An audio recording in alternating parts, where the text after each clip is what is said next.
Démarrée par une prestation artistique aux couleurs féminines, cette activité s'est tenue du 1er au 2 avril 2025 à l'hôtel Les Oliviers de Porto-Novo, visant à rassembler plusieurs acteurs clés tant de la société civile, des organisations internationales que de la gouvernance locale et nationale pour évaluer les progrès réalisés en matière d'égalité des sexes depuis la conférence de Bellingham en 1995. Cette initiative RFLD vient témoigner une fois encore son attachement à la vision qu'elle s'est donnée quant aux questions relatives aux genre.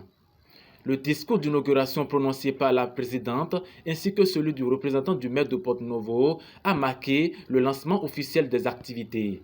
Madame Perpétue Adoglo, représentante de la mairie de Porto-Novo, chères autorités à divers niveaux, chères participantes, la conférence mondiale sur les femmes tenue à Beijing en 1995 a marqué un tournant significatif dans l'agenda mondial en faveur de l'égalité des sexes. Le dialogue francophone Beijing plus 30 vise à évaluer les progrès réalisés depuis cette conférence et à proposer des solutions concrètes pour surmonter les défis persistants. La présente activité prouve que le Bénin n'est pas resté en marge de réflexion sur le parcours effectué jusque-là. Ces moments que nous allons partager nous permettront de mettre en lumière les inégalités persistantes tout en plaidant en faveur d'actions concrètes pour promouvoir l'autonomisation des femmes dans notre pays et à travers le monde. Ainsi, le Bénin ne se fera pas compter les perspectives dans ce combat juste pour un monde plus équitable et épanoui pour tous et pour toutes. C'est donc avec un immense plaisir que je déclare officiellement ouvert l'atelier de dialogue francophone Beijing plus 30. Que nos échanges soient constructifs et porteurs de changement. Ensemble, ouvrons la voie à un avenir pour l'égalité effective. Je nous souhaite un atelier de dialogue productif et inspirant. Merci à tous pour votre engagement et votre soutien. Vive la collaboration avec les organisations de la société civile et le secteur privé. Vive les initiatives d'égalité. Vive le Bénin. Et je vous remercie. Pendant 2 jours, plusieurs panels se sont succédés avec des thématiques variées telles que les droits humains des femmes, la santé, l'éducation et le rôle des femmes dans le processus de prise de décision, animés par des orateurs dont les compétences ne sont plus à démontrer.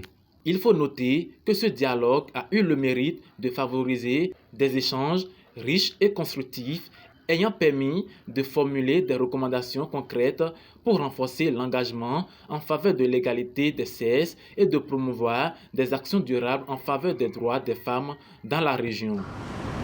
Trop de femmes vivent encore dans la peur. On a toujours peur de dénoncer, comme vient de le dire Madame Tima, de dénoncer notre mari qui nous bat tous les jours. On a peur des regards. On a peur de convoquer notre mari au commissariat parce qu'on se dit, après ça, je ne suis plus sûre de revenir dans mon foyer. Et ça nous tue à petits coups.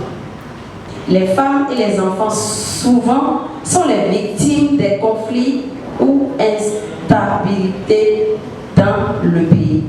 Parfois, elles sont violées par les hommes armés. Elles ne peuvent plus vaquer à leurs occupations en ce moment. Ainsi, les activités économiques de ces femmes sont déstabilisées en cette période de conflit. Leur état de santé se dégrade de plus en plus parce qu'elles ont peur d'aller se faire soigner au risque encore de se faire violer dans les centres de santé ou hôpitaux, même si elles tombent malades. La prévention des différentes formes de violence. Il y a le fait qu'il faut déjà sensibiliser les agents de maintien de paix au profit de la femme en période de conflit, sensibiliser également les hommes armés mais également mettre en place des mécanismes de signalement urgents, efficaces et rapides pour assurer la protection des femmes pendant les conflits. Il y a également le fait qu'il faut garantir en période de conflit l'accès aux services essentiels aux femmes. Quand on parle de services essentiels, il y a forcément et en premier le service de santé.